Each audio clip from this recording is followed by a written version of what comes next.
Hello there, everyone, and welcome back to episode 9 of Psyched to be with you, season 3, with me, your host, Christopher Leach, aka Chimp195. How are we all doing? This episode is going to be electric. I'm super excited about it. Let's just get straight into it. My amazing guest, if you could please just introduce yourself, tell us who you are and what you do. Sure. My name is Matt, aka Stormageddon, or Matt Storm, if you know me outside of the internet space. And I am a podcast producer, host, and editor. I have also dabbled in Twitch streaming, burlesque hosting and producing, DJing. I think that's everything. Yeah, I guess that covers it. I mean, that is a wonderful, eclectic collection of things, most of which bring in the goods, which, love to see it. Yeah, sure. Yeah, no, I am grateful to have done a variety of different things in my life and mostly focused on podcast production, editing, and hosting these days. So I'm aware of the great irony, but podcasting, editing, and hosting, can we get a bit more into that? Because we were just saying off air, if you've seen any of the show before, you'll know it's very cut and dry. The episode gets plopped on. The audio, I put an intro and an outro on it, and it's, but like it's mostly just two people sitting having a chat because I create the type of content I would consume, and I'm the type of person that would stick just two people having a chat on YouTube while I'm doing something else. Yeah, totally. So I mean, my earliest stuff that I started with was I actually was doing a music podcast for many years with two co-hosts, where we listened to a new album every week, and every Monday, I think, is when it used to come out. Or did we record on Mondays? I don't know. It's been a long time and I'm old. But we would just pick an album apart track by track and like discuss each track and discuss the album and then rate the album because everything needs a rating, and then kind of have a music chat on the back end. I did it for many years. It's now on, I like to say, indefinite hiatus, which is a nice way of saying that it doesn't exist anymore. Mm-hmm. But that started me in the world of podcasting. And then through that show, I started interviewing musicians, which made me start an interview podcast with ran for many years and went on hiatus earlier this year. I kind of wrapped it up with a bow, interviewing creator and games journalist that I admired for a long time, Patrick Klepek, and then some other couple interviews after that. I decided to kind of wind that down, but I still host and produce 3 other podcasts: Fun and Games, which is a video game discussion podcast; Side Quest, which you've done an episode for, which is within the feed of Fun and Games, which is every Monday and every other Friday. It's a different host talking about a game they love and why they love it. Super simple concept. It's just a monologue talking about a game that you're really passionate about. And then Reignite is a BioWare podcast, started as a Mass Effect podcast. And then when we finished all 4 Mass Effect games, we're like, well, we have to do something else. So we transitioned to Dragon Age, which we're doing now. We're in Origins. And then Screen Snark, which is a TV and movie podcast that I host with the incredible Rachel Quirky Shank. And we bring a guest on to talk about round robin style the most recent thing we've watched, and then interview whoever the guest is. Though for the coming weeks, as of when we're recording this, maybe it's over by now by the time you're hearing it, but there is a SAG and a WGA strike.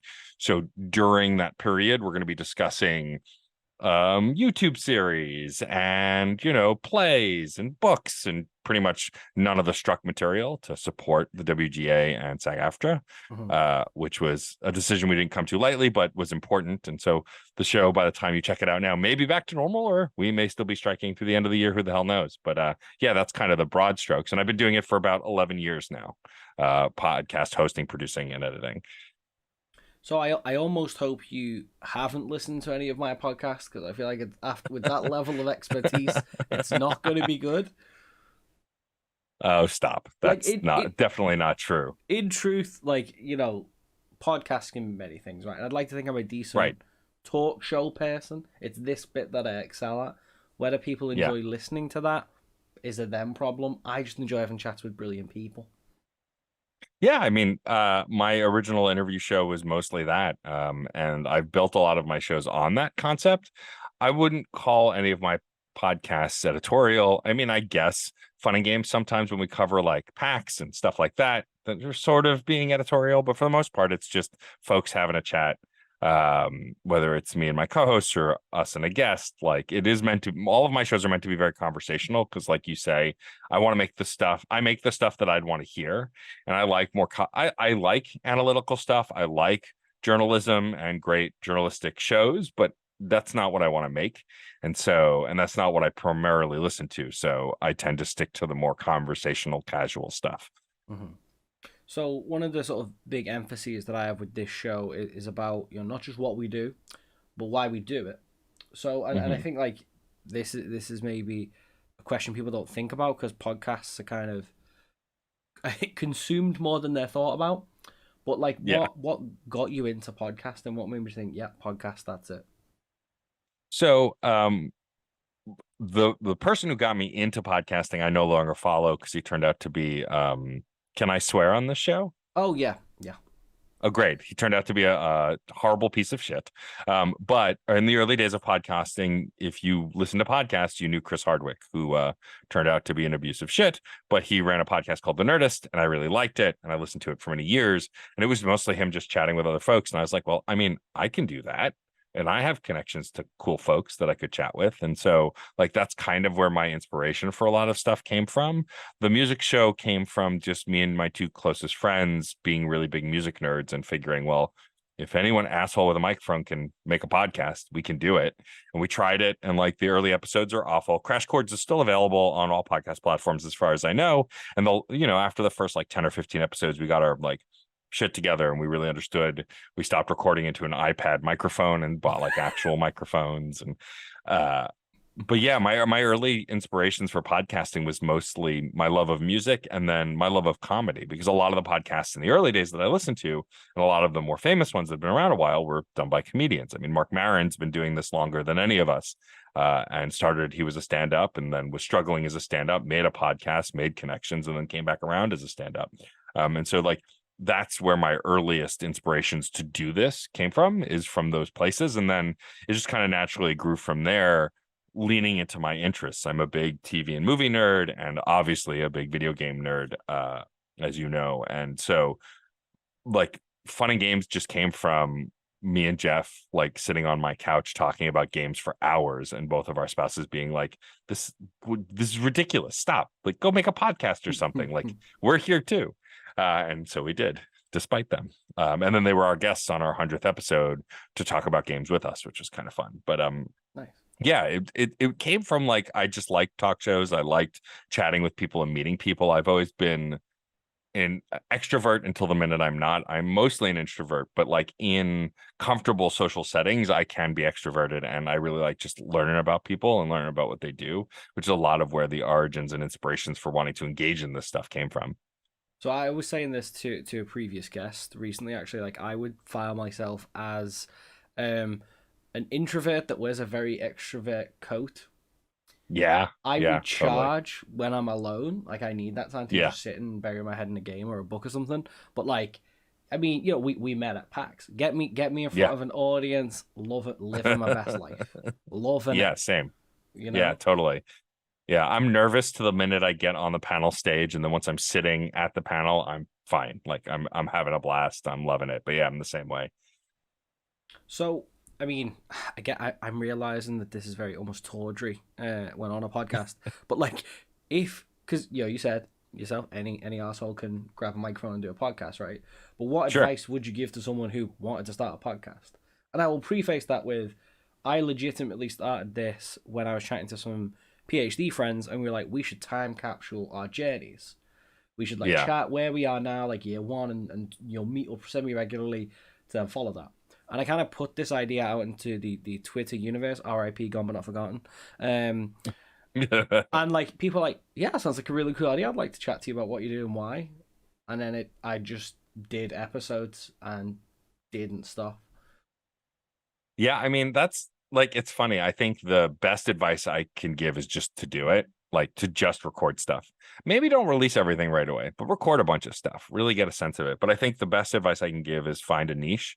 One of the things about Fun and Games, and why I think we found some success, especially through side quests, is like, I could have made another News of the Week show that talks about what's going on in games and talks about what we're playing. And I would have been just another one of those shows. But instead, we decided to stick to specific topics per episode, have incredible guests. You know, a colleague of yours, the one and only Rachel Cowork, came on to talk about Legend. anxiety in games. And like, it was a great conversation about how Starfield terrifies me because I don't have that kind of time anymore. And I'm anxious to play it because it's just such a big game that I know I'll like. You know, things like that. And like, then now the funny part is we have a Patreon now, which has been really great. And we have some incredible folks contributing. We do a monthly Patreon episode where we do exactly the thing that we weren't going to do for free, because now we have people who are paying in to listen. So we know we'll want to hear this. And so now we're doing monthly chats where we talk about what we're playing, what's in the news, what we're excited about. I think when you're making a podcast, you really want to lean into your best personality traits and your strengths, but also find something that makes it unique, because just doing another topic podcast or another chat show, especially if you happen to be a straight white male, there are quite a few of you out there. Maybe we need less of you, but like, I think that if you want to stick out in any way, have diverse guests and absolutely find a niche. The reason Reignite, I think, found such a passionate audience is Mass Effect fans are nuts. And I say this as a Mass Effect fan. Like, we are so hungry for Mass Effect content. And so that really, I think, brought people in. But also because we played those games as if we were Shepard and made decisions as if we were those characters and discussed it, which I found out later on, I've always done that in games that I can role play in. Like, I play as a version of myself, but apparently most people don't do that. And so that was really fascinating to discover. But yeah, finding those like specific things you can hold on to and then building off of that. It's at this point in the show that I'd like to remind people that while I am a straight cisgendered male, I am albino and disabled. Yes. You hit those diversity check marks. I'm not just another straight white able guy. I try not to be.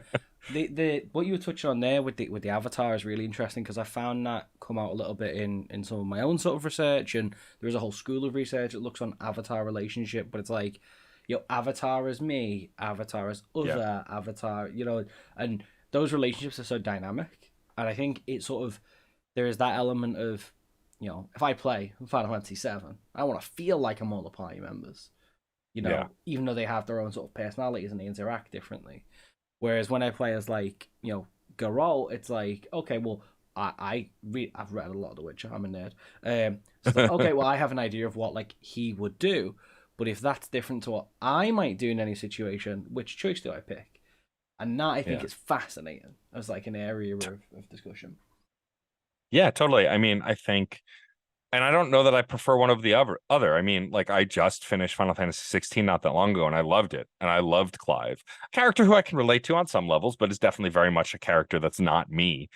And I still really enjoyed it. But on the other hand, like, I'm excited for Baldur's Gate 3, which is coming up. By the time this is out, it'll be out. And like that, I'm going to make a custom character with the hottest, sexiest demon boy that I can conjure up as my other. Because, why wouldn't you? But in those kinds of games, I really want to kind of do an extension of myself and see how much I can make a character look like me, play like me, make decisions like me. It's really fascinating that gaming, especially now in the modern landscape, gives us kind of a swath of different choices or no choices, depending on the kinds of games you want to play. I think, I have no research to back this up, but in my experience, unless you are doing a Final Fantasy-esque experience where the story is about this cast of characters, you really should just lean into having character customization, because being able to have and my favorite line, and it's still a problem, is I'm an albino, I have white hair, white beard. I still can't have white hair on Animal Crossing's New Horizon. Yeah. So there is just a part of that. My hair is not grey, so there's a part of me that always just feels plucked out of that a little bit. It always frustrates me, and obviously it's linked to like ableism and things like that. But like, I have had it in previous versions, so it's my happy little island, my perfect little place. There's not quite meat on it, and just little things like that, I think, really add to the, even if it's like the best, most heroic, badass version of yourself, you still want it to feel like you. I know from speaking to, I've spoken to some professional TTRPG players, Jen Kretschmer, who's been on the show, and they sort of said that you tend to start as characters that are quite like the opposite to you in every way, Hmm. then closer to you, and then you begin to move away into like roles, and they become these people that you inhabit, as Yeah. opposed to you just you with a some face paint on. Yeah, totally. I just started a new Pathfinder 2 game in this like kind of steampunk world. And so for my character, I decided to create a automaton preacher. And I'm giving him a southern drawl and kind of making him a little greedy and like mischievous and like just kind of completely nothing like me. And it's been really fun. Also an opportunity to express they them pronouns in a fantasy setting that feels easier for folks who may not be used to using those for me to use them because I'm a robot, I'm not a person, I don't Mm-hmm. have gender, kind of a thing. And yeah, I agree. I think when I first started playing D&D in high school, it was like, yeah, this is me with a sword because it's safe, it's easy, you can play that role a lot easier. And then as you get more comfortable with yourself, know who you are, you can kind of lean into jumping into a role that's vastly different from your own. Mm-hmm. Have you sort of like, because I feel like TTRPG is slightly removed from games, but I think can you sort of maybe talk about using they them pronouns in this? Can you talk about maybe like that, exploring that within the game space at all? I don't really have a question for this. This is off kilter. No, so actually going back to my podcasts, I don't know I said it like that, but here we are. It was Reignite, sultry. I liked one. it. Yeah. Oh, good. Thanks. Reignite, the thing I really loved about it is so I host that show with the incredible Bradley Lestrange, and they came out as non-binary and pansexual before I did. But when we were playing those games, so I played the original Mass Effect trilogy when I was in college. I wasn't really experimenting with my queerness or my gender. And but I did pick a femship because I preferred Jennifer Hale. I was already a geek at that point. And I ended up romancing Liara, so it was queer, but not quite, because even though I was playing a female character, it was with a female presenting character. So when we went back to it for the podcast playthrough, I was like, all right, I'm really gonna go into this like, let's let these characters win me over. Let me fall for these characters. And very quickly and easily, I fell for Kaden Alenko, a character who I'd ignored in previous playthroughs because if you don't dig, is very kind of cookie cutter until you actually get to know him. And by the third game, I of course ended up romancing him as like my final romance for the game, for the trilogy. And that was me expressing my queerness in a way that I never felt comfortable doing when I was younger. And the gender stuff came up after that, but I've now since gone back and like when trying to create a character in Andromeda, which I played for the first time for the podcast, I tried to make them look as genderqueer as possible, even though you can't choose them pronouns or non-gender. It has to still fit that archetype. Mm-hmm. And like as I play games now, I do explore that. Do I tend to pick male presentation more because I do present as masculine more often? Yes. But like one thing that was really cool in an indie title called Romancylvania that came out this year, which was a Castlevania-like game where it was also a visual novel where you could romance characters in the game. It was like a dating game kind of thing. It was really neat. Is they make you pick for you're playing as Dracula, they make you pick a body type and then they make you pick a voice. It's very like it's kind of still binary, but you could have a male presenting Drac with a femme presenting voice. Mm-hmm. It was a little goofy because they were hyper masculine and hyper feminine, but still the fact that you could choose and like mix it up and it wasn't specifically male or female. It was just you picked a presentation and you picked a voice was really cool. And a lot of other games have done that. Tiny Tina's Wonderlands also had you just pick body types and a voice. It didn't make you pick a gender, Mm-hmm. which was really cool.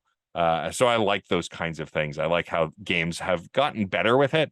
They're still not great, but they are like starting to explore it more. And now that I'm in that place, and understand that about myself, it's fun to explore those things and try and figure out how they fit me. And there are some games where like if I play Mass Effect, I still prefer femshep, not because I feel feminine per se, but because I like Jennifer Hale and I like her voice. Mark Mir is great, but I like Jennifer Hale's performance better. Mm-hmm. It's not always about the gender, but me often playing as women in games when I could rings differently now. I look at that and go, oh, huh, okay. I think I understand why I made that choice in a way that at the time I probably wasn't thinking about my own gender in that way, mostly because I didn't know either. You see, this is, again, it's ironic to be having a conversation with someone who makes podcasts professionally and me be like, this is why I love the show, because that, I send out a list of questions. I try and be quite prudent, and then I just like, Yeah. yeah, so can we talk about this? I'm interested to know. I feel so much more informed now, and I love that. Well, yeah. I mean, and I think the reason you're a great interviewer is because not only do you come prepared, but then you also like can follow the conversation. I've listened to previous episodes, and you're not afraid to like clearly go off book and just be like, well, hey, you said this, so what about this thing? Because I think the best conversational and interview podcasts do that, right? They follow the thread, not necessarily what they had planned. So then let's keep pulling on this thread then. Pardon me. You play a lot of games, and I believe you have a thread of every game you've beaten this year. Like, So I well, did, yes, but I see, don't see, anymore. you see, I opened up a second conversation track. I'm a pro. You did.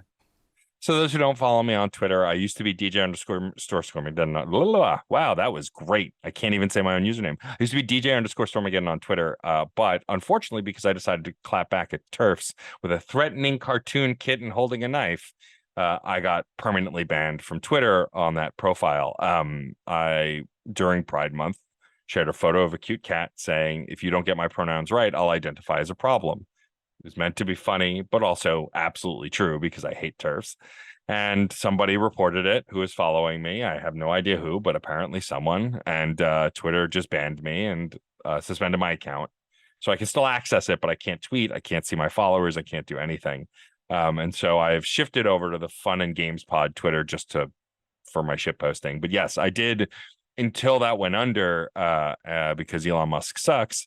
I did have a Twitter thread of every game I've beaten. Thankfully, because I also have, so my podcast network that I'm a part of has a Discord server, and in our gaming space, we have a gaming log channel where you post the games you've beaten and when you beat them, like how many hours it took if you want. And because I had been doing that for the last few years, I was able to scroll back and grab all of that info and create a Word doc. So now that lives on my Patreon for Fun and Games. It's patreon.com/funandgamespod. It's free content. It's not behind a paywall. I post every time I beat a game on the Patreon, and then I also link to a Word doc that you can go look at that has every game I've beaten this year. Respectfully, Matt. The fact that that's in a Word doc has hurt my soul. That should be in an Excel. That needs to be in a sheet, a spreadsheet. I know. With columns. We can color code it. Like, I know, but the thing is that it's so freeform, and it's usually a paragraph about how I feel about the game. It's like to squeeze a paragraph in a tiny little cell, it doesn't work as well. This is a nice list. You can scroll through like reading an article. Just saying. I said respectfully, but like that sounds like data. That should be in a table. You're not wrong. You're definitely not wrong. But yeah, so I was keeping track of that for a while, and now I'm using howlongtobeat.com has like a system where you can track what you're playing, what your backlog is, what you've beaten. I mostly modern consoles. I haven't put every game I've ever beaten in my entire life in there because I'd be here for weeks. But it's been a fun way to track that. And I'm DJ underscore Stormageddon over on How Long to Beat if you want to follow that. But maybe you found this episode. Yeah, where one thing I'll say though, because you brought it up, like I want to do another Twitter thread, but I wasn't going to start a new Twitter thread for this year on Fun and Games after working so hard to do it on my actual Twitter profile. So I'll probably start another one next year. And Jeff and I do tweet from the Fun and Games account our top 10 games of the year as a list at the end of every year. Mm-hmm. And so doing that won't be a problem. It's frustrating. I'm over on Blue Sky now also, and maybe I'll do it there. The threads work a little differently over there. We'll see. Like, it was a fun idea. I'll probably still keep a doc of it. But like, I'm trying to point people towards like we're trying to use the Fun and Games Patreon as like a blog as well. We post exclusive stuff there too, but it's mostly all of our episodes. It's articles. It's whatever else. Cause I think with the death throes of Twitter, I'm never going to find another social media that I fit really well to my work. And so I think having this Patreon is going to be the safest place to find all that stuff until inevitably something else. On like a number of levels. Cause like I also use Patreon like for that, like it has post from an old blog, and I don't have time to write as much as I would like, but that is the place where all the content is kind of categorized. That is like the podcast episodes or a review or something. That's where it's organized very neatly, and you can access it early if you want to throw some dollars my way. You know what I mean? That type of thing. Yep. And I do think it's very good for that. It's almost like, it organizes that type of content very well. But I think I struggle to manage when it's like, right, I've now got to post this in 20 different places. And because, trying to find a new social media, I have not got the spoons. Listen, that's a whole nother thing. We're talking about games. What are you playing? What have you enjoyed? So I'm playing too many things as usual. A friend of mine from Prima Games, Jesse Vitelli, who I talk to all the time. Every time I say I want to try a new franchise or like all the Pikmin games are on Nintendo Switch, he goes, Matt, stop. You've played too many games. Can't play another game. I'm currently actively playing. Actually, as of right before we started recording, I'm playing through the original Portal. I'm going to be guesting on another podcast sometime soon to talk about the Portal franchise. So more on that. I as I said, just beat Final Fantasy 16 last week. I started Final Fantasy 4 for the first time. I'd never played it. Nice. Put out a Twitter poll of 4, 5, and 6, which I should start with. And the consensus was, you may have voted 4-1, but a lot of folks kept saying you should do 4, 5, 6 because you can see the progression of the improvements, and they're all pretty solid games, so you won't go wrong going in that order. And so that's probably what I'm going to do. So I've been enjoying that. I played a little Exoprimal. I was streaming a little bit of it. I was lucky enough to get a review code from Capcom. Thank you, Capcom. I'll thank you everywhere. What else have I been playing? I think that's really it right now. I'm excited for Sea of Stars comes out. It will be out by the time you hear this. I'm a big Chrono Trigger nerd, one of my favorite games of all time. And so when the folks who made The Messenger, which I love, said that they were making an RPG in the Messenger's world inspired by Chrono Trigger, then yes, absolutely. I was going to play that game. So that's one I'm really excited for. I'm trying to think if there was anything else I've been messing around with. I think that's really it for right now. Oh, and I'm inevitably and forever playing Persona 5 Royal until I can finish it. I'm like 60 hours in. I know I'm more than halfway through, but I think I'm just going to slowly pick at that forever until I finally get to the end. So that's a whole grab bag of games, and we love that. Yeah. One of the things I'm kind of interested in is how you decide what to play. Because obviously that's deeply psychological, but also I'm a nerd. And the games I pick to play, I do in a very specific way. Yeah. So a lot lately, because Fun and Games has been lucky enough to get a ton of review codes, especially indie games. That drives a lot of my decision making. I base a lot of my decision making around the release calendar. I was lucky enough this year to get a code for Jedi Survivor, one of my most anticipated games of the year, and so I was able to do side quests about it. I was able to play it at my own pace, but still then do something content wise about it to promote it, which was really awesome because I ended up really absolutely loving it more than the first game. But I think also my tastes drive a lot of it. But because I've been kind of active in the conversation, whatever that means, I tend to want to play the new stuff as it's coming out so I can talk about it with my friends. I'm not on Twitter as much, obviously, but I'm active in a lot of Discords, and there are a lot of great conversations happening around current games. When Tears of the Kingdom came out, I played it as soon as it came out. Ended up really loving it a lot, enjoying it more than even Breath of the Wild, which I liked but didn't love. I think it's like its first release calendar, second taste, third what have I've always wanted to play.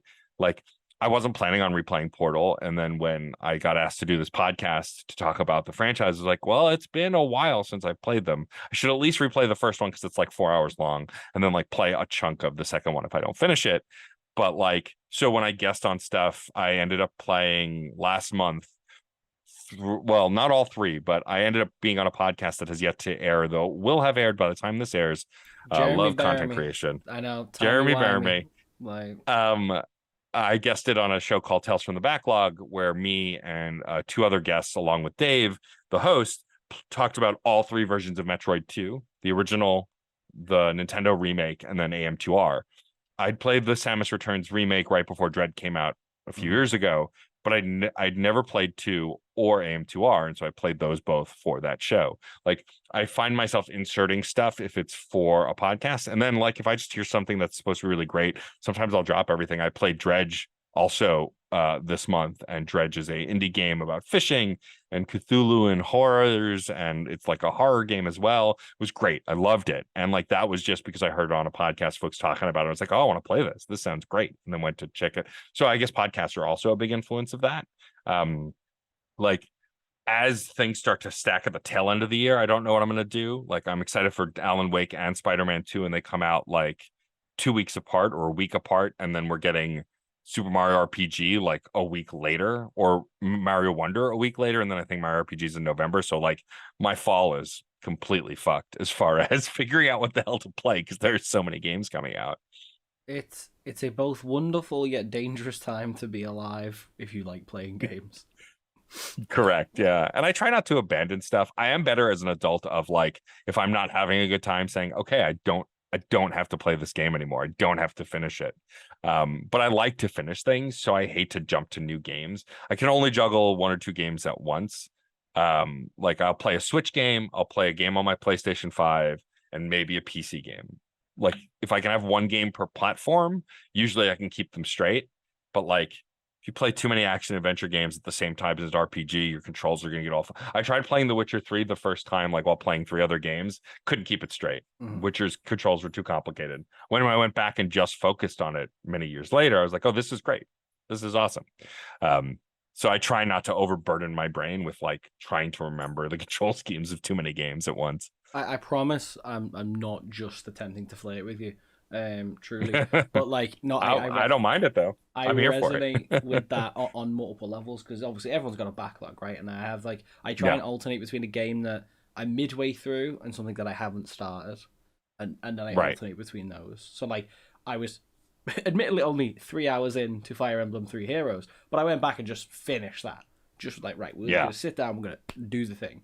And then like, you know, I just this week finished Bravely Second Endlayer. And I was like, right, we're going to do the business with this. That was me with Disco Elysium in January.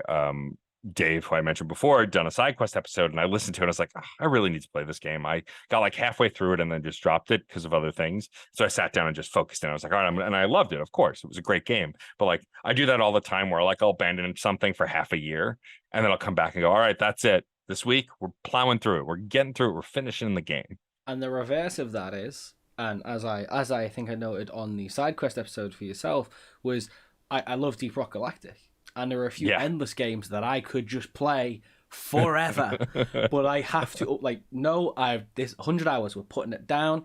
I have a PhD to do and other games to play, because the games just never stop coming. Like, yeah, that used to be me with MMOs, which I don't play as much anymore. I dabble in and out of Final Fantasy 14 because you can do it by yourself and get through the main quest on your own. But like, I used to play like World of Warcraft and City of Heroes and like all these great MMOs. And now as an adult, it's like I look at an MMO and go, nope, can't do it. Don't have that kind of time. And that is what keeps me from starting Final Fantasy 14, because I know that will cause a multitude of things to happen that I don't want to happen. I need to just, if I can keep like a slight more control over my life until the PhD is done, then I'll be fine. I hate to do this because I know this will affect your edit, but I need to step away for a sec. Is that all right? Don't worry, that's fine. Yeah, all right. Sorry about that. I had to go grab my dog. He was bothering my spouse while they're trying to work, so I had to go retrieve him.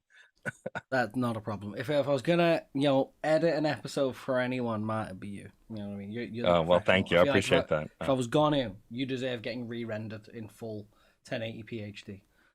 Yes. So to sort of bring that around, and I want to kind of go back to, I kind of always joke that I research games and I spend more time reading or writing about games than I do playing games. How do you feel like about podcasts, particularly podcasts about games, when that's what you do and you also try and enjoy games? I mean, it's the challenge, right? Like I find myself, even with Screen Snark before the strike started, like, all right, well, it's Monday night, we're recording Tuesday morning. and I've got nothing I've watched. So I guess I'm watching a movie tonight. What am I going to watch? I'm watching something specifically to talk about. And like games, it happens the same way. I mean, thankfully with Fun and Games, because we're topic based, most of the time we're fine. I mean, now that we're doing those Patreon episodes, there's a little more pressure to play some new stuff, but also like Side Quests is about a game you love. And so there are new games that I do love, but rarely will a brand new game be one that I choose unless I like get a code for it and I really like it. Otherwise, mostly I'm going to dig back into stuff that like I loved from my youth that I replayed. It's a balancing act, and in a way that like I feel selfish for even complaining about, right? I get review codes for games, like it really is like just figuring out kind of how certain things work best, and how to fit them in. But I do feel like sometimes I am podcasting about games more than I'm actually sitting down and playing them, especially when I'm guesting on other shows and doing all this other stuff. But I love to do it, and like I make the time for it. It is, but it does sometimes feel like when you're working on or talking about a certain thing for content creation or for writing or for whatever else, it feels like you're spending more time doing that work than actually doing the playing of games.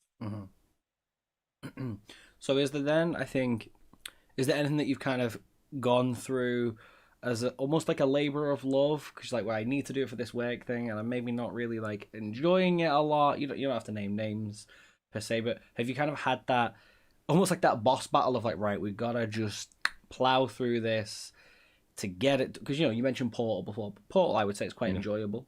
Yes. Like any slogs. I mean, thankfully, any slogs I encounter, I am very lucky that I don't have to sit with that because of the nature of the game stuff that I'm doing. If I don't like something, I just won't talk about it, and that'll be that, right? If I get a review code and I don't have anything nice to say, I'm not a games journalist. I don't need to write a review. I could just not talk about it, and that way that game can find its audience, because maybe I just didn't like it. Might still be a good game, So I would actually love to hear your professional opinion on this, and I had a very lengthy debate with my partner recently about this, of like, what is the purpose of a review, right? Because if you're reviewing content or media, and we'd like to think that maybe that media is more art than entertainment, right? What's the purpose of a review? Because if I think something is good, you might not find it good. So really what we should say is, does it function? Like, is the game physically playable from start to finish without it exploding or destroying your computer? And then, did I like it? And then actually, when I sort of have my brain go through this motion, I'm like, really, reviews are kind of pointless then, because it's just someone's opinion. And if they really liked it, doesn't mean I'm going to like it. If there's none of that factual, oh, by the way, there's this game-breaking moment, or I thought it was going to be this, but it was more this genre, or something like that. I mean, I would argue that if you're reading reviews for completely objective opinions, then you're in the wrong place. That's not what reviews are ever for anything. Think of Siskel and Ebert back in the day. Like, personal opinions will always influence, but like for the most part, I think that like if you have a writer that you really like, read their reviews, because even if you don't agree with them, you understand their language, how they communicate, how they interact, and so you can really get information that you want and get the kind of things that you want to help you decide whether to buy a game or not. I think people looking at review scores and not really reading articles are kind of missing the point. I think if a review is written well, like, even if you don't agree with them, you can get the tidbits that you need to make your own educated decision on something. And that's what I try and use them for. And I try and stick with creators and writers that I trust or know. So even if I don't agree with them, I'll be like, all right, well, they didn't like this, but they said it's for this reason, and I don't mind that thing. So maybe I'll still give it a shot. And that's it, right? Like, you kind of need to look beyond big flashy numbers and be like, okay, but like, why? What is it? And again, another example from my experiences, as far as I'm concerned, Tears of the Kingdom doesn't exist. It doesn't exist because I don't want to buy it, don't want to play it, because I know I'd want to do that a lot. But like, open world games terrify me because they're so massive, and then I won't I'll forget what I'm doing, and then I'll leave it for 6 months, then I'll pick it back up and go, what the heck was I doing? And like, even I've got the DLC, I've got the bike, I've got the little trail tells me where I've been. I'm still like, what the heck? and it's intimidating. It's so hard to pick back up. So even just like I see, oh, it's open world, maybe isn't for me. Yeah. I think we all have genres that we like less than others. I try and engage with games even if I think it's in a genre I don't like personally, just to try and expand my horizons. But for sure, if you like open world games, like I said, I don't have time. I used to love the Assassin's Creed games. Can't do them now. It's just they're too big. I don't have that kind of time. I played The Witcher in isolation between game releases, so like I was able to get through it. But like that was me mostly mainlining it and not doing any side quests, and I still haven't played the DLC, which I know is fantastic. So like it's why I haven't. I mean, there are a lot of reasons I haven't played Cyberpunk, if I'm honest, but like it was one of the reasons is like I just don't have that kind of time. And it's why I'm glad Starfield's on Game Pass, because then I can dabble, and if I fall off, it doesn't matter. I'm not spending any extra money on it. Because a game that size, I just don't know that I have the time to engage with right now. So I'd also like to then just pick up sort of, obviously we're having this wonderful conversation about games and stuff. We touched on it. We met at PAX. How did you sort of find yourself in the PAX space? What can people typically expect from you at PAXs and such events like? So funnily enough, I started at PAX as a fan. I went to the first PAX East, the first 2 or 3 PAX Easts, and loved them. And then I didn't end up going back to PAX East till many years later when I got an invite from Bungie's Liana Rupert, who was doing a Mass Effect panel at the time, and knew I had a Mass Effect panel and asked if I wanted to go. I'd get the speaker badge. I was like, sure.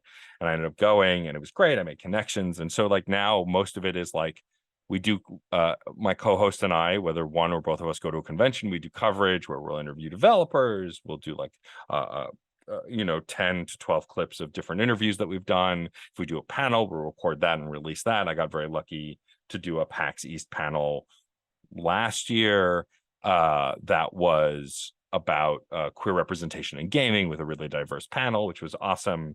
At PAX West, where I met you, I got to do a bunch of panels, both as a guest and as like just being a part of a community. It was, I love those events. They're very fan focused. And so it was very exciting for me to then get to be like make enough connections to like actually be a part of stuff, right? And it's all community driven, and it's just been really great. So, and it was kind of, again, with Jeremy Berry in a little bit. Jeremy Berry. But one of the kind of things I'm interested in is, you do podcasts and stuff, and you kind of operate within that.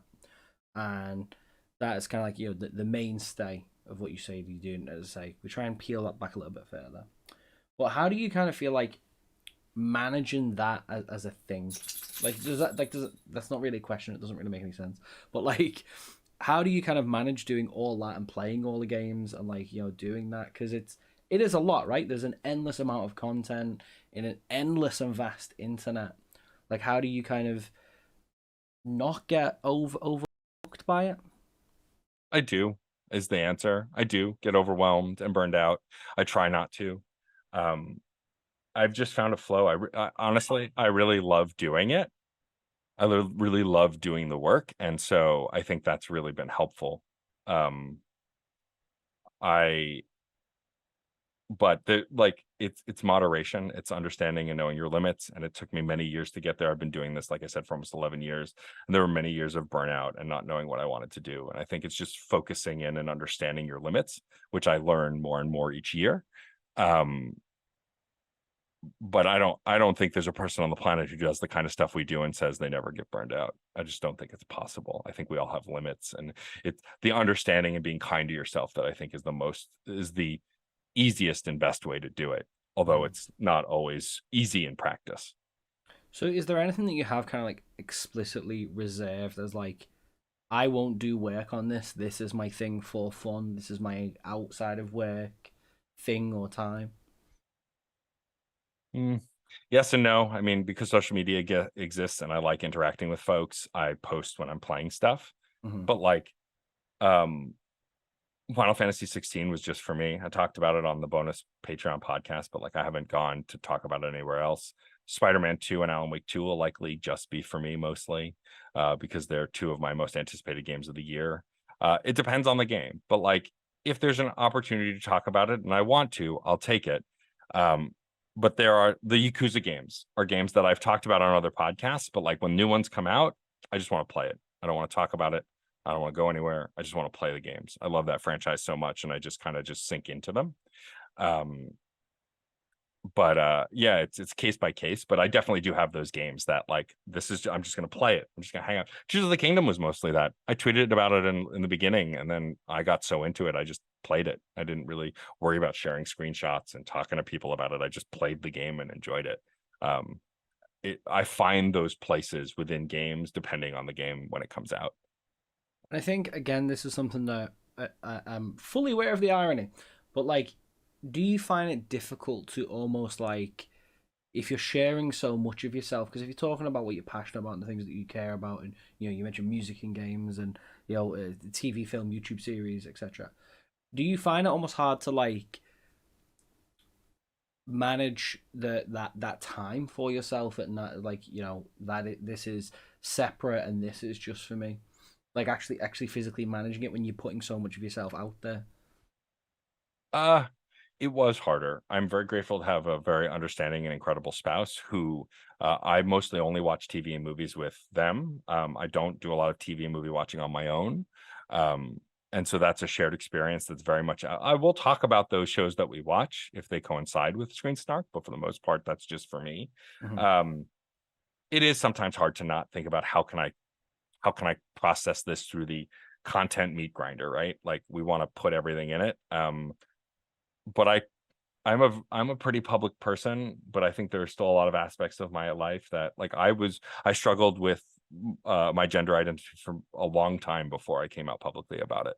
Mm-hmm. Sexuality also, like I think we're allowed to have stuff that's just for us. I try not to complain on the internet anymore. I try to keep it a positive space. Not everybody does that.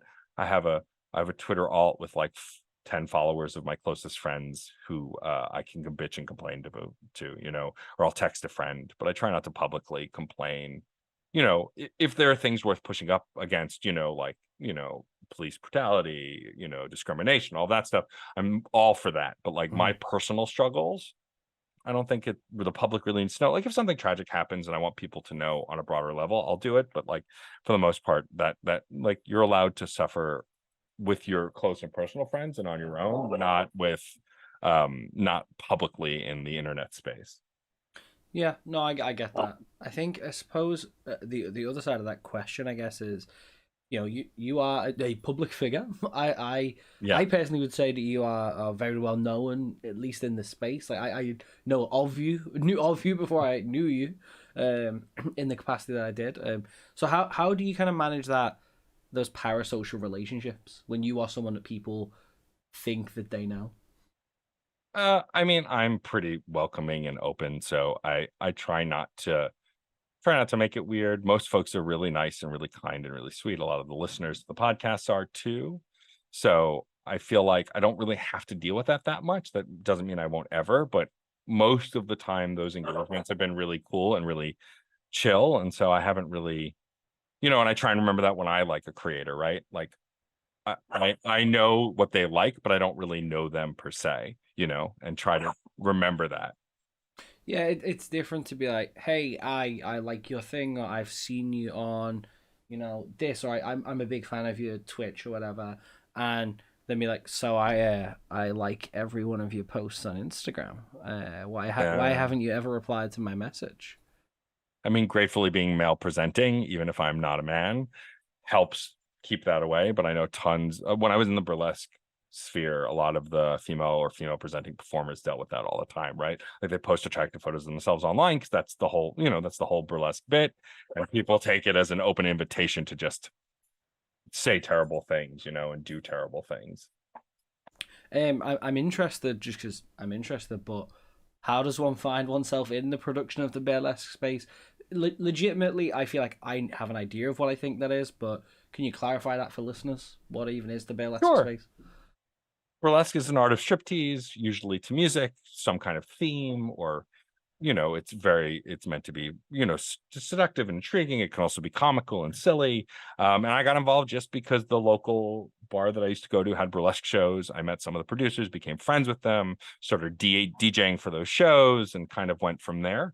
And it was a fun community to be a part of. But after a while, I was just like, I think I've had enough. This isn't my passion. Podcasting, which I started while I was doing that, really started to take a hold. And I was like, this is the thing I want to do. And so I let it fall to the side. I still DJ live events every so often, and weddings and bar mitzvahs or whatever else.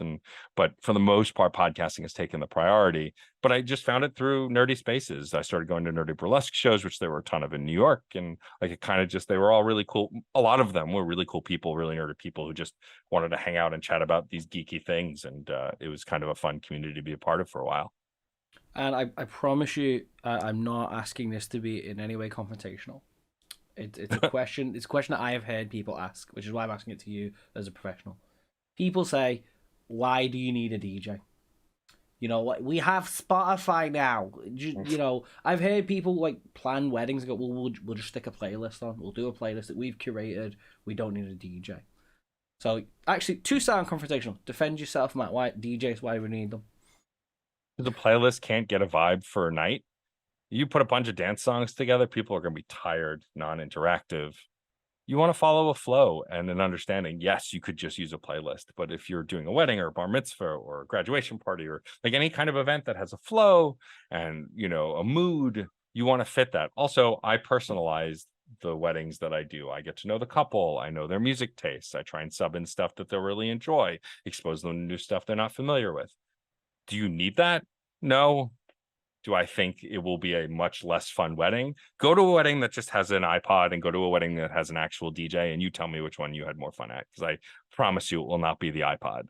But it's like anything else, right? Technology, for those who are very narrow-minded, technology replaces human need because it's easier and cheaper. And that's not always right, but that's sometimes how people view stuff. How do you kind of manage that? Like, because I've always kind of played this game of, I like a real spectrum of music. I would say I generally don't necessarily resonate with the stuff that is popular, you know. Mm-hmm. And like I've you know, maybe more in bars and nightclubs at various hours of the morning. I've gone to a deck and gone, "Have you got this?" And they've gone, "No," because obviously no one would want to play that at a nightclub. But I would enjoy it. How do you kind of manage that? Like, because obviously the reverse this is, well, you have access to such a wide range of music. How do you kind of know what like is good? What is good to DJ? What do you enjoy kind of Good, putting together? good is relative. Good is relative. Well, we just had this discussion with the review side. What am I doing? But no, for me, it's like, what can people dance to? What's easy to interact with?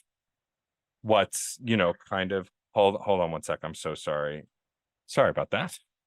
All come out in the edit, don't worry. So, you know, being a DJ and synthesizing music.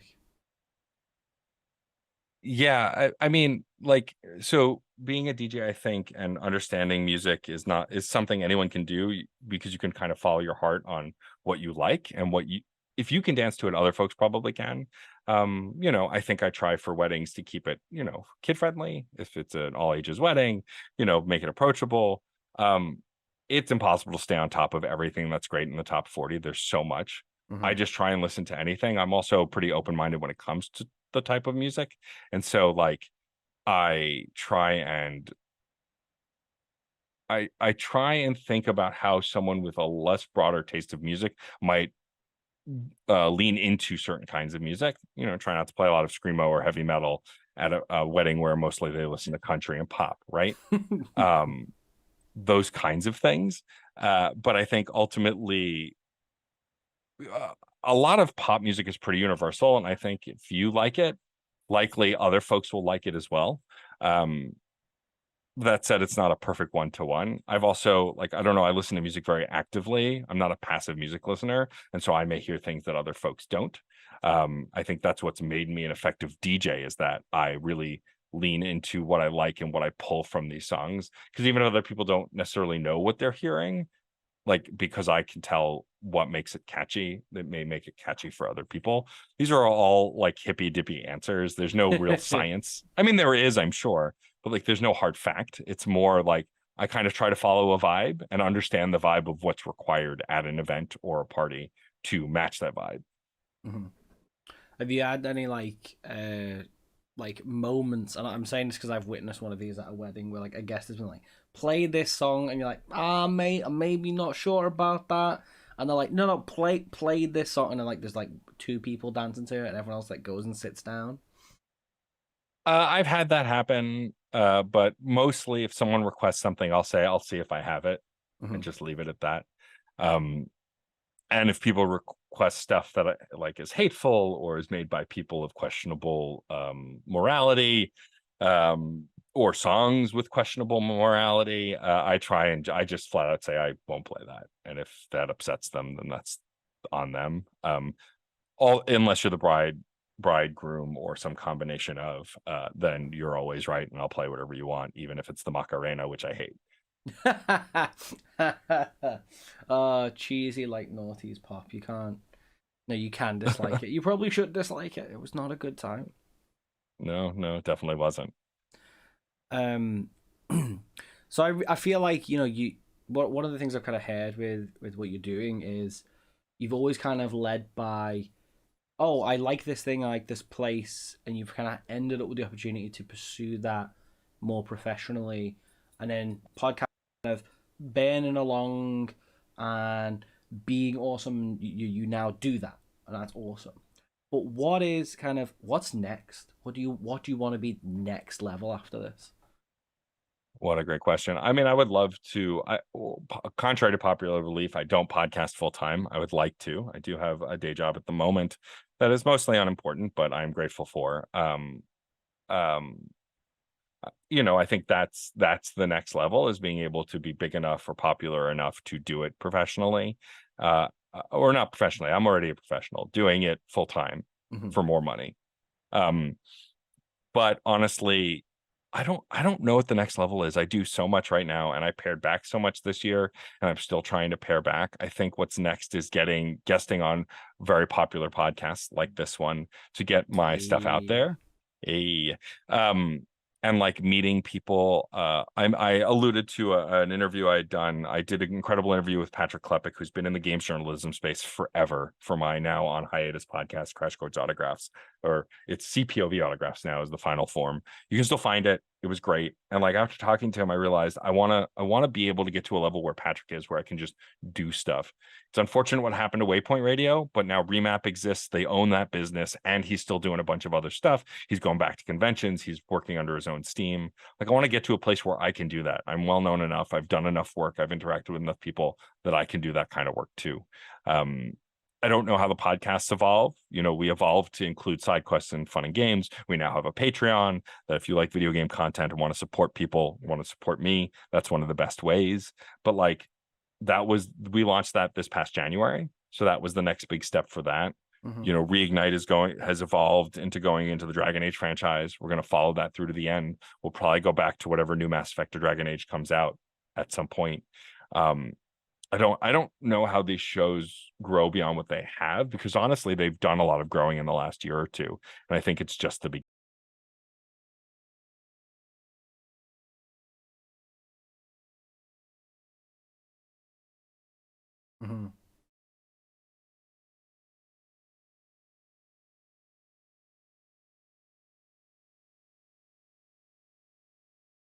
But I would love to get paid to host something for a network or a place. But I mean, one of the, like, when G4 got relaunched and then shut down, like, I was excited for it because I loved G4 and I wanted to work. I applied to try and become one of their new hosts, didn't get it, which is fine.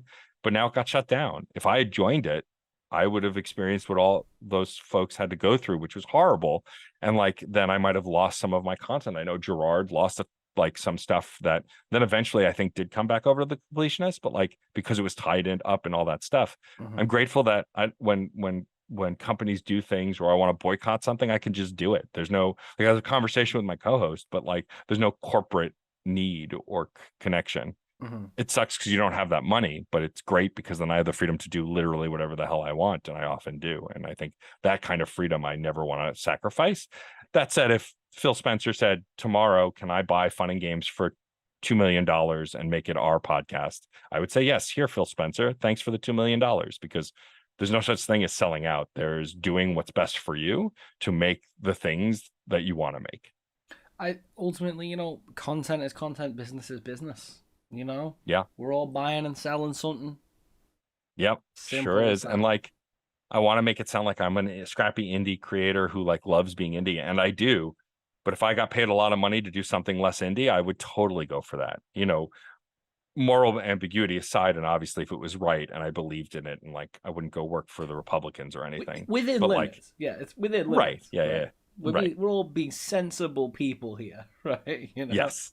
Like, To the best of our ability. yeah, like, and I think there is certainly, like, I technically, and I joke about this, I was once, my wage bill was once paid by the UK government, a government I Sure. vehemently disagree with, not support, but I like to Robin Hood scheme. I was There you go. working in outreach, I was helping underprivileged children access higher education, and they were paying me to do that. So I was taking something back, A regular Ron Swanson, you were. you know what I mean? Oh, I freaking love Ron Swanson. Hell, how can you not? So on the back of that question then, and you mentioned you sort of had this big interview, but is there any one person or people that you would love to have on one of your podcasts? And is there a podcast that you'd love to go on? And I'll fully preface that with, I know I'll have peaked if I end up on one of your podcasts. Or something like revisionist history, like, well, being on my podcast, that can be arranged, especially now that the strike is happening. Like Screen Snark, we need guests who want to talk about stuff that aren't TV and movies. But no, thank you. That's a very sweet compliment, and I really appreciate it. That's very kind. For me, it's Remap Radio. I love the folks over at Waypoint. I've been a fan for a very long time, back when Austin Walker was over there and Danielle Riendo. And so like it's evolved over the years. But if someday, and like it's possible, I'm connected with Patrick. We're connected on LinkedIn. We've chatted before. Like it's possible. But that's like my high point, just because I love that show so much. As far as guests, it's so hard. I mean, if it was alive or dead, it'd be Freddie Mercury. If I could somehow bring him back, he's my favorite singer of all time. Queen is the best rock band of all time. It's not up for debate. Led Zeppelin can go fuck itself. I hate Led Zeppelin. Actually, genuinely and sincerely, I don't like that band, and get a lot of shit for it, but it's fine. What are your opinion on the Beatles, lad? I like the Beatles. Beatles are pretty great. But yeah, like Freddie Mercury, if it were alive or dead. People who are alive, I don't know. Probably the aforementioned Ron Swanson. I would love to talk to Nick Offerman. I've met him once before. He's really sweet. I would love to interview him. I just love his whole ethos. At this point, I bought all his books. Like he's just this kind of legendary human. In the game space, Tim Schafer. I have a lot of respect for him. I watched Psych Odyssey. Like I really still have a lot of respect and admiration for him as a creator of games. So he'd be really up there. Musician wise, alive, I would say Rob Thomas from Matchbox 20 is a big one for me. K-Flay, who's a rapper and rock star who I love, would be big ones as well. Literally any of those people would make my entire existence to be able to chat with them and have them on a show. Okay. Well, I've kind of like meandered into sort of like my last sort of proper set of formal questions. And this is, if you had unlimited access to resources, people, expertise, finances, what's like your one big blue sky idea? Like you can't just like attach yourself to something that already exists. You have to make something new. What would that be? Mm-hmm. I mean, I think it would be born out of the stuff I'm already doing. I would find a way to create short video essays about games we love and why we love them, but like sort of like side quests, but also incorporate the developer, the creators, let them hear these stories, which some of them do. We tag them, and some of them do actually listen to the episodes, which is always great. But like connect game lover with creator to really like bridge that gap of why we love games. And I would do it as like a documentary series. And I think there'd be these short little 20-minute to half-hour things where you get the story of why this person loves the game. You get the story from the creator of why they made this game. And then you like do a short little Q&A where they get to meet each other and just ask each other why, why do you love this game? Why did you make this game? And like, how would that conversation go, right? Like if I could talk to Shigeru Miyamoto about why he made Mario as a diehard Mario fan, I think great interviews with him, with incredible journalists and interviewers, but like a fan who just gets to ask why, I think would be such a great series and such wholesome content, right? You think about those videos of John Cena surprising children like that love him, like it's those kinds of moments, right? Where you get to meet and be a part of the thing. Nah, that sounds great. That sounds like truly wholesome and joyful.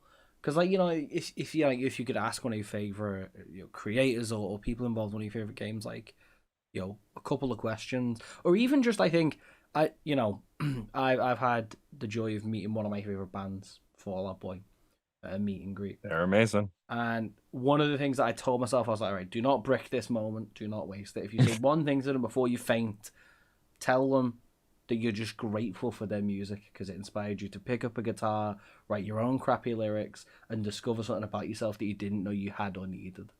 And I did that. Do they still remember I exist? Probably not. But I've got a No. photo that proves that I met them, and I got to tell them that like your guys' music has had a huge impact on my life. We I think we bound life changing around a lot as a phrase, Yeah.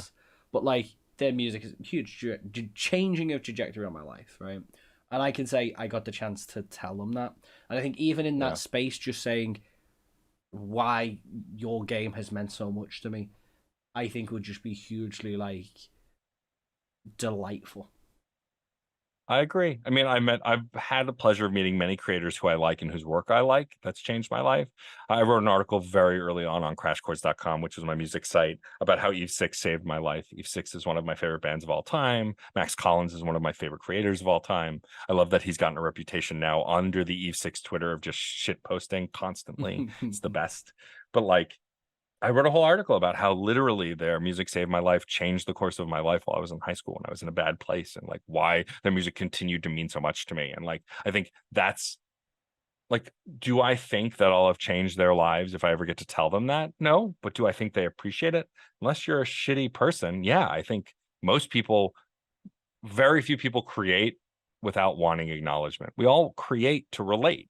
It's so connected. And like, you make stuff to meet people where they live, and if you're not, then why are you making it? And that's not an attack. It's a genuine question, right? We all have our reasons for creating, but for me it's like you create to bridge gaps between you and whoever's out there, because it's all part of a greater conversation. So this is a brilliant thing, and I actually mentioned this. I think it was on the last episode. It might have been the chat around the actual episode. But I recently listened to Nick Cave and Sean O'Hagan's "Hope, Faith, and Carnage," a brilliant book around grief and loss and being a musician. And one of the points Nick Cave makes is, he talks about like, is art, like, is it truly art if it remains unseen? Right. Like, does art not require that interpretation from the recipient, even if that is vastly different from the intention of the art? But it need like if no one receives it, if no one feels it, is it really art? Yeah, it's a great question. I think it is, but yeah, I mean, I think most things are created to be engaged with. I mean, video games are the purest example of that, right? Like music and movies, it seems obvious also, but like video games are interactive without an audience. It's just a physical or digital hunk, right? It's the interaction that drives it. But I would say the same of music, books, TV, all of that stuff, right? I think all of it, you don't have to engage with it. Plenty of people listen to music just to have it in the background. That's not what I do, right? I don't expect that everyone hangs on every word of every one of my podcasts. I know I'm background noise for people, and that's just as much an honor for me as anything else. Mm-hmm. But I think interpretation, understanding, and communication is a big part of what makes art great, at least for me personally. No, I mean, I'm inclined to agree. Again, pardon the flirting, but like I do think like if someone takes even the smallest kind of nugget away from the content that I create, and a lot of it is mints. I mostly just sort of do things and hope for the best and make weird sounds. I've noticed I do that a lot. And Yeah. attempt to play games. You know. But if anyone sort of takes anything from that, then like that's good enough for me. I think Yeah. one of my what my currently mentor through like a scheme I'm doing with Limit Break, Bryn, they they say this, they would rather have 10 people you'll come back for every tweet than Yeah. one tweet that 10,000 people like. because Yeah. that means that people like are actively, they care about what you're doing and what you're engaging and with, and that Yep. type of thing, and that's way more meaningful. And I do truly Yeah. think that, like, yeah, it's great if people like listen to your crap, because it's like, yeah, stick it on, right? That's great. But if someone goes, oh yeah, no, that was a great discussion, I loved it, I followed it, I was so interested, oof, that's just oof, hits you in the feels. Yeah, totally. Engagement is all part of it. I'm so grateful every time someone says, thanks, I love this episode, or Matt, I just listened to this. Even if they don't engage in conversation, they just say, hey, check this out. I always say thank you, because I'm always grateful that someone listened to a thing I made, right? Whether I have 50 listeners or 50,000 listeners, it doesn't matter. Mm-hmm. What matters is that those listeners want to be a part of the conversation. We say it on Fun and Games all the time. This is a conversation. Thank you for being a part of it. And that truly is the ethos of the stuff I make, is that I'm just grateful to be a part of this greater thing that we're in together. So last sort of formal question, and I'm aware that you connected with a whole host of people, so this might be quite hard. But is there anyone that you'd like to give like a shout out to that maybe others don't not give enough credit to, or aren't aware of how impactful they are, or just someone who has meant a lot to you and maybe doesn't know it? Can I give you two answers? I'll allow it. Yes. All right. The first one, because I have to do this because I'm cheesy and sappy, is I have to shout out my spouse, the incredible Sarah Storm, who is not only a brilliant actor, but also an incredible producer for the podcast over at LinkedIn Hello Monday. It's hosted by Jesse Hempel and sometimes hosted by Sarah.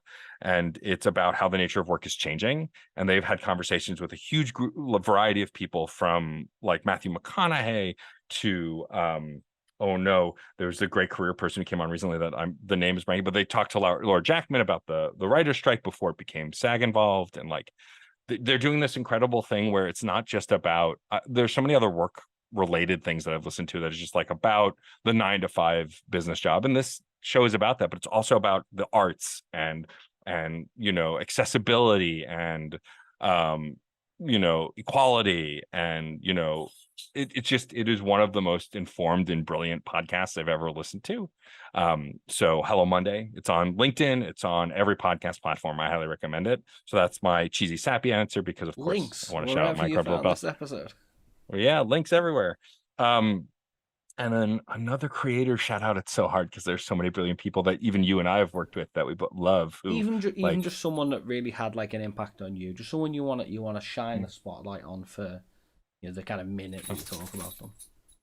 mm, So uh I invented this question like just because I was like, who's someone that's like had an impact on you? Because like you mentioned, I've yeah been so lucky to meet amazing people. Some through this podcast initially, who I can now call friends, and yeah like those people who maybe they don't even know it, have like incredibly uplifted me and helped me through moments, right?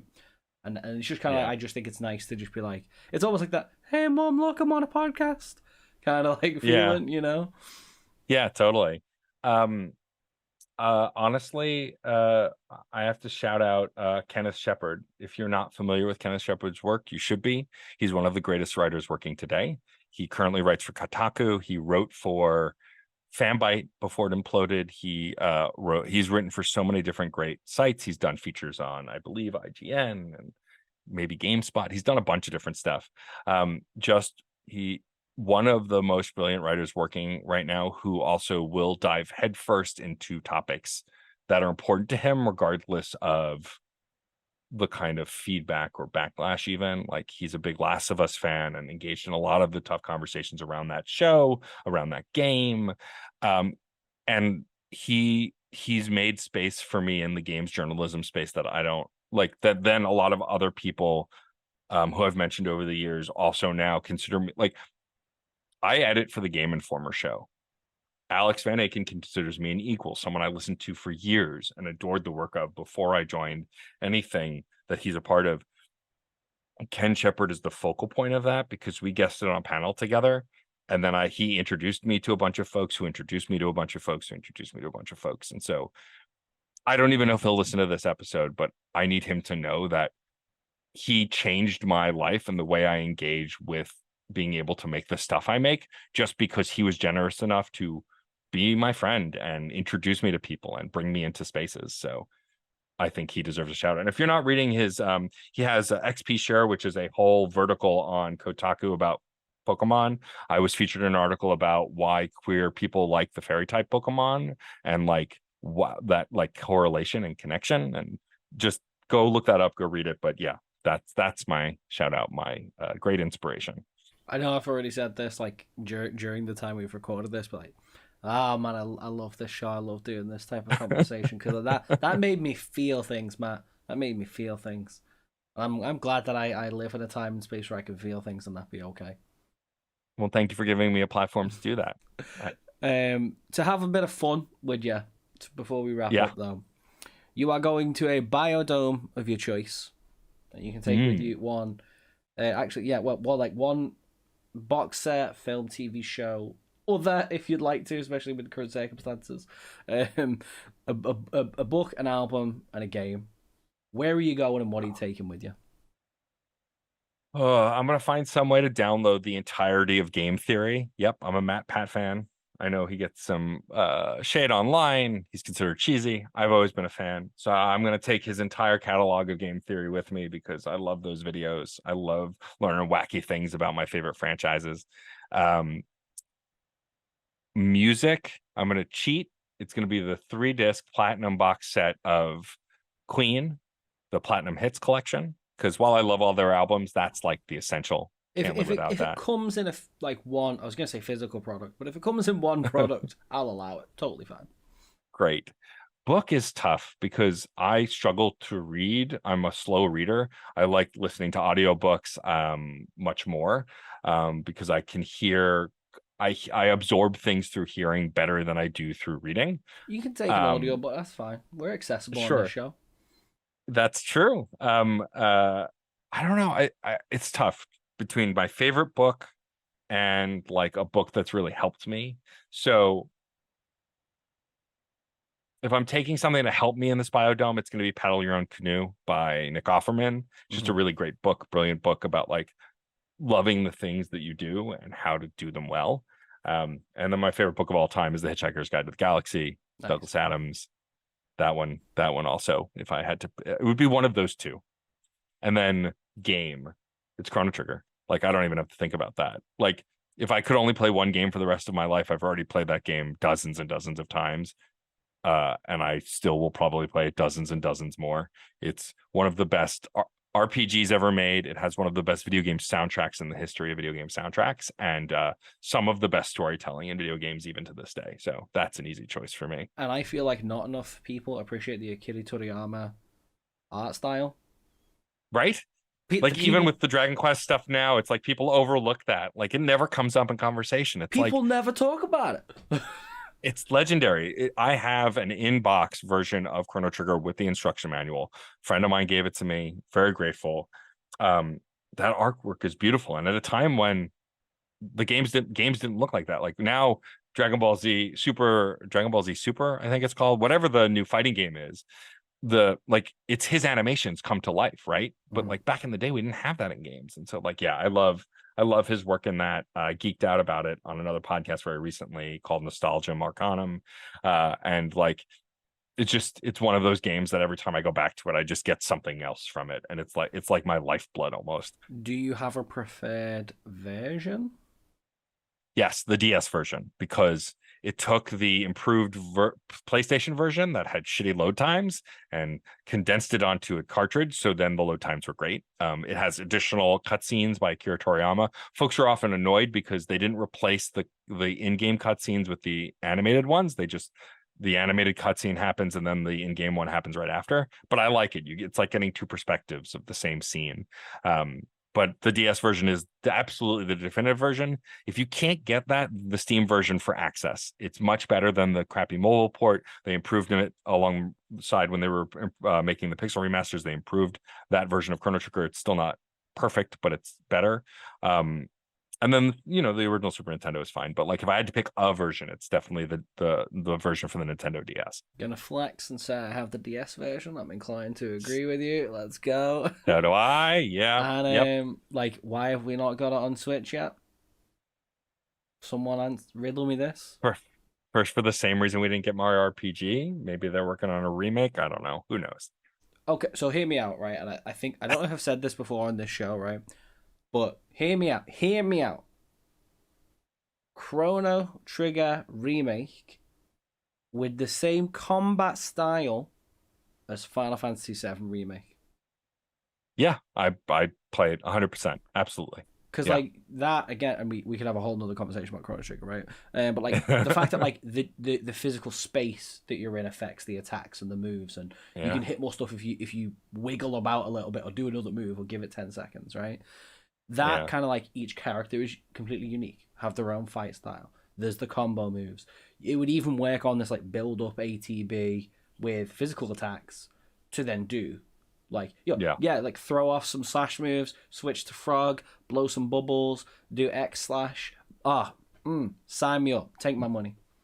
I'm in it. Yeah. It's either I either want that or I just want the Live Alive treatment because Live Alive was brilliant. Like Mm. just pixel 2D HD. I am a sucker for 2D HD. I love it. It's the most gorgeous thing. And so like just give me that. I'll take that. Revamped music, 2D HD graphics. I'm in. Like that's all I need. It's Square, either or. Let's We not just one option but two. free ideas. Come on, Square Yeah, Enix. Let's go. why Get on not? it. What else are you doing right now? It's not like you're working on other hit games that keep coming out every 3 months. No, I mean Square have been smashing it. Let's be fair, they've been Oh my God, killing it. doing the business. I've I like loved 16. I really did. Like a lot of folks were down on it. I love character action games though. I'm a Devil May Cry sicko. So like it played to me, but like I love that story. I love the characters. Like it wasn't perfect. There were issues and the issues are valid, but I really loved it, you know. And then Live Alive last year or 2 years ago, whenever that remake came out, just there's so much good stuff right now. Octopath Traveler 2, it's endless. Rebirth is going to be what makes me buy a PS5. I've got like Triangle Strategy and Dialfield Chronicle, which I feel like a lot of people Same. slept on. By the way, Dialfield Yeah. Chronicle is like they went okay. Let's like take Fire Emblem, but like you actually do the fighting when they're up close, Yeah. and the concept works. It's really like Yeah. such an intellectually generous game that you feel so smart when you do it. Anyway, we're meant to be wrapping up, Matt. What were you getting me talking Sorry. again? Sorry. I'm the worst. It's my fault. Don't worry. My sort of the last thing I like to do is say, is there anything you'd like to ask me? I turn the tables upon myself. I've been asked how my PhD is going. Please don't ask me that. And I've been asked a Biodome question, so I would recommend to avoid those. So I, as one interviewer to another, what is the interview that filled you with the most joy? Not necessarily the best interview, not necessarily the most interesting conversation or most complex conversation, but what is the conversation that filled you with the most joy? I'll even give you one of my own so you can stall and because I know how this works and think of Desperately something. start looking at my own episodes. But I got to chat. I mentioned Jessie Hempel before, the host of Hello Monday. I had her on my now on hiatus forever interview series, CPOV Autographs. And like the conversation, like I liked Jessie a lot. I like her show a lot. But there's something about the way we talked about, she had a book coming out that's now out about her family and how her whole family has come out in one way or another. Gender, sexuality. Mom had a horrible run-in with like a horror, like part of this, like there's just a serial killer in her town and like wrapped up in that, like all of it, like and admitting to this, like just all like just a really brilliant book. But when we talked, like I just got such a joy for how much she clearly loves her family, loves her wife and her kid at the time, now kids, like just made me believe in people again. It was just such a joyful experience. And so like, was there an interview that really like kind of just renewed your faith in humanity or like really made you feel good to just do it and have that conversation? In terms of it, like making me feel something like good, I think that's an excellent way of putting it. And this is a cheesy answer, and I think I could pull out a whole bunch of guests, but the whole first season, this happened on accident in way too short a period, and it just kind of happened, and that's why I went monthly because I'm someone that values my own grip on reality. But that was like literally like mostly just people that I physically knew and were like, hey, do you want to do this thing? They're like, yeah. But I think the moment when like the show kind of moved on, and I sat down with Dr. Rachel Coa, one of our mutual friends, who Yeah. I hadn't met at that point, I was gonna meet her at PAX East last year. I only sort of knew her through Twitter and through like her academic work, and to be treated as someone who is, was at the time so new to the field, and essentially I'd been content creating for barely a year, was so fresh into the PhD, to be treated with such kindness and grace, and just be able to have a discussion and have a laugh and feel really valued, and to sort of know that like, oh, like you can meet one of your heroes and that not end horribly, was just something Yeah. that made me step away from that and go, maybe I can do it in this field. Maybe I can. Maybe there is a way. If people like that exist, and I've since then through Rachel met so many other wonderful people, a lot of whom tend to be affiliated to Take This, not a coincidence. you know, who have been so wonderfully welcoming and uplifting and supportive at times. That was like the moment where that switched and was like, maybe I do belong here. And that was like a big moment for me personally. Yeah, I mean, I can see it because she's awesome. Also, needless to say, I mean, we're worried about her mental health in the coming months as she has to let go of Henry Cavill and her Geralt. As we move in that direction, I worry for her. But beyond that, I think she's all great. good things must come to an end. The Witch is I know over. it's true. And that's we've still got the books, we've still got the games. Yeah, it's true. That's true. But yeah, right. Again, this is a hard question to answer, especially when you're podcasting ahead of real time. But where can people find you? What is the best place? Obviously, all links will be attached forever. Like, I don't know, is Twitter still around by the time this airs? Who knows? Like, I've been saying that joke on every podcast I'm on forever. But if you want to find me on Twitter, I'm usually tweeting from Fun and Games Pod, which is my video game podcast, one of my video game podcast's Twitter accounts. But the best place to find me is on Instagram, DJ_Stormageddon. I'm also on Twitch at that same username. I'm on Blue Sky if you have an invite at just DJ Stormageddon. They apparently hate underscores there, I'm told, which is why I couldn't use one. But if you want to stay with me, djstormageddon.com is the best place to go. It's got my Ko-fi, it's got my merch store, it's got all of the links to all of my podcasts, to the Patreon for Fun and Games, a link to the Game Informer show, which I edit, which is hosted by the incredible Alex Van Aken, Kyle Hilliard, and Marcus Stewart. And literally everything I do, all of my socials that are still active, my TikTok, are all at djstormageddon.com. It's the best place to find all of it. If you want to show your love for me, review this podcast that you're listening to on podcast platforms. That's the best thing you can do for me, because it's hard to get those reviews in, and they really do help all of these shows. And then I guess if you want, also go review all my shows. That'd be great too. Excellent. You see, a true professional. I feel like, it's unfortunate, right? Because I feel like I've learned a lot from you, but that's not going to benefit this episode. It's going to benefit the future ones, right? Like, that's just a really unfortunate byproduct. Look, a rising tide raises all ships. I'm happy to help, and you've inspired me to want to play, a ton of games and stuff that you've talked about. So it's mutual. You do great work here, and don't ever feel like you're less than or not doing enough, because you're absolutely brilliant. So keep kicking ass. Thank you. I mean, on what better note to end on? For those watching along, we'll click onto the stream ending screen, the feed ending screen, and as we always say on this show, look after your mind, body, and soul until next time. But thank you for listening, Matt. Thank you for joining me. Thank you Goodbye. for having me. Bye.